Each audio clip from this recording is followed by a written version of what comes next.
ನಮ್ಮ ಬಿಜಾಪುರ ಬಂದಿಗಲ್ಲ ನಾನು ನಿಮ್ಮ ಚೋಟಾ ಸನ್ಮಿತ್ರಿ. ನಮ್ಮ ಮನೆಗೆ ನಮ್ಮ ಮಾಮನ ಮಗಳು ಬಂದಾಳ್ರಿ ಬಾಡ್ ಮೀಲಿ. ನಮ್ಮ ಡುಮ್ಮಿಗೆ ಹಾಯ್ ಮಾಡಾನಕತ್ತೀನ್ರಿ. ನೋಡೋಣ ಬರೀ ಆಕಿಯಲ್ಲಿ ಹೆಂಗೆ ಹಾಯ್ ಮಾಡ್ತಾರ ನೋಡ್ರಿಪ್ಪ. ನಮ್ಮ ಡುಮ್ಮಿ ಬಜಿ ತಿನ್ನೋಣ ನನಗೆ ತಿನ್ಸಾಕತ್ತಳ್ರಿ. ಈಗ ನೋಡ್ರಿ ಆಕಿನ ಮೂಗ್ ಮಂಡೈತೆ ಅಂತ ಹೇಳಿ ತಾಣ ತೋರ್ಸಾಕತ್ತಳ್ರಿ. ಆಕಿನ ಮೂಗ್ ಮಂಡೈತೆ ಅಂತ ಹೇಳಿ ಆಕಿನ ಅಲ್ಸೋದಂದ್ರೆ ನನಗೂ ಭಾಳ ಇಷ್ಟ ನೋಡ್ರಿಪ್ಪ. ಈಗ ನೋಡ್ರಿ ನಾನು ಕೈಯಂದು ಬಡ್ಗಿತ್ತು ನಮ್ಮ ಡುಮ್ಮಿ ನನಗೆ ಫೈಟಿಂಗ್ ಮಾಡಕ್ಕೆ ಬರ್ತಾಳ ನೋಡ್ರಿಪ್ಪ. ಯಪ್ಪ ನಮ್ಮ ಡುಮ್ಮಿ ಫೈಟ್ ಮಾಡ್ತಾಳೋ ನೋಡ್ರಿಪ್ಪ. ಈಗ ಸಣ್ಣಕ್ಕಿದಲ್ಲ ಅಂತ ಹೇಳಿ ಬಿಡೋಣ ನನಗೆ ಹೊಡ್ಯಾಕ ಬರ್ತಾಳ ನೋಡ್ರಿಪ್ಪ ಆಕಿ. ಈಗ ಕರೆ ಕರೆ ಅರಿಸಿ ಬಿಡ್ತು ನೋಡ ಆಕಿನ.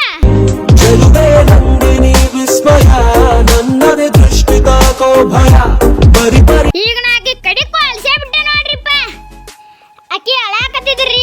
ಆಕಿ ಅಳಬಾರ್ದು ಅಂತ ಹೇಳಿ ನಾವು ಹೊತ್ಕೊಂಡು ಆಕಿನ ರಮ್ಸಾಕತ್ತೀನಿ ನೋಡ್ರಿಪ್ಪ. ಆಕಿ ಎಷ್ಟು ರಮೇಶ್ವರನು ಆಕಿ ಒಟ್ಟ ಗಪ್ಪ ಆಗಲಾಗ್ಯಾರಿ. ಇರ್ಲತ್ ಹೇಳಿ ರಮ್ಸಾಕತ್ತೀನ್ರಿ ಈಕಿಗೆ ನಾ. ಈಕಿ ಒಟ್ಟ ಗಪ್ಪ ಆಗಲಾಗ್ಯಾರಿ. ಮನೆ ಕರ್ಕೊಂಡು ಹೊಂಟ್ರಿ ನೋಡ್ರಿ ಆಕಿನ ಒಂದು ರೀಲ್ಸ್ ಮಾಡ್ಬೇಕಂತ ಹೇಳಿ.